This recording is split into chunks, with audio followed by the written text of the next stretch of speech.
Good morning, মোৰ নতুন এটা ভিডিঅ'লৈ স্বাগতম। এতিয়া 6টা বাজিছে। শুৱাৰ পৰা উঠি অকণমান এতিয়া ৰাস্তাৰ ফালে ওলাই আহিছিলোঁ। ৰাতিপুৱা সেউজীয়া পৰিৱেশটো যে ইমান ধুনীয়া লাগে ন? আপোনালোকে কেনেকুৱা পায়? মই খুব ভাল পাওঁ। সেইকাৰণে অকণমান ৰাস্তাৰ ফালে ওলাই আহিছিলোঁ। আৰু দিনটো কি কৰোঁ ভিডিঅ'টো শেষলৈকে চাব। এতিয়া গা পা ধুই আহিলোঁ। মায়ে কঁঠাল লৈ আনিছে। আজি ৰাতিপুৱা কঁঠাল খাম। আপোনালোকে কঁঠাল খাই ভাল পায়নে? মই ভাল পাওঁ। কঁঠালো ভাল পাওঁ আৰু গুটিটোও ভাল পাওঁ। আপোনালোকে খাইছে নাই কঁঠাল? আমি খাইছোঁ হ'লে। আপোনালোকে খাইছেনে? কমেণ্ট বক্সত জনাব। আজি কঁঠাল পিঠাগুড়ি দি খাম। আপোনালোকে এনেকৈ খাইছে নাই? আমি খাই ভাল পাওঁ। মই ভাল পাওঁ। আপোনালোকে খাইছে নাই জনাব।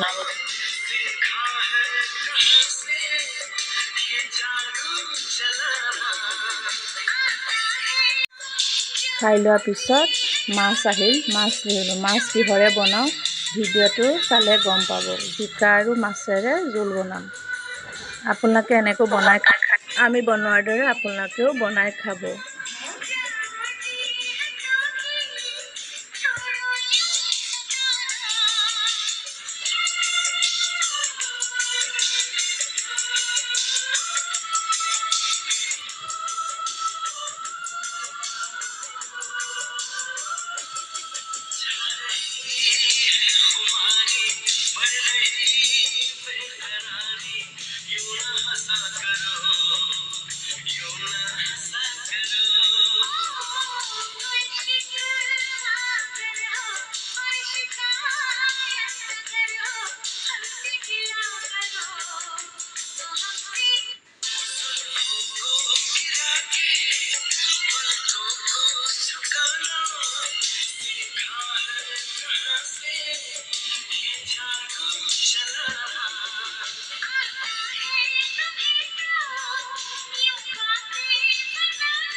এই ফলটোৰ নাম জানেনে আপোনালোকে? মই নামটো নাজানো। আপোনালোকে যদি জানে কমেণ্ট বক্সত জনাবচোন নামটো কি।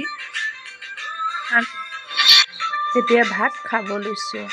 জিকা আৰু মাছৰ জোলেদি। জিকা আৰু মাছৰ জোল, সৰু সৰু আলু ভাজি আৰু পেটু বিলাহীয়েদি ভাজিছিলোঁ। আমি খাই ভাল পাইছোঁ। আপোনালোকেও খাব মই বনোৱাৰ দৰে। ভিডিঅ'বোৰ চাই লাইক কৰিব, শ্বেয়াৰ কৰিব আৰু ছাবস্ক্ৰাইব কৰিব। আৰু আমাৰ ভণ্টিহঁত আহিছিলে, ভণ্টি আৰু ল'ৰাটো।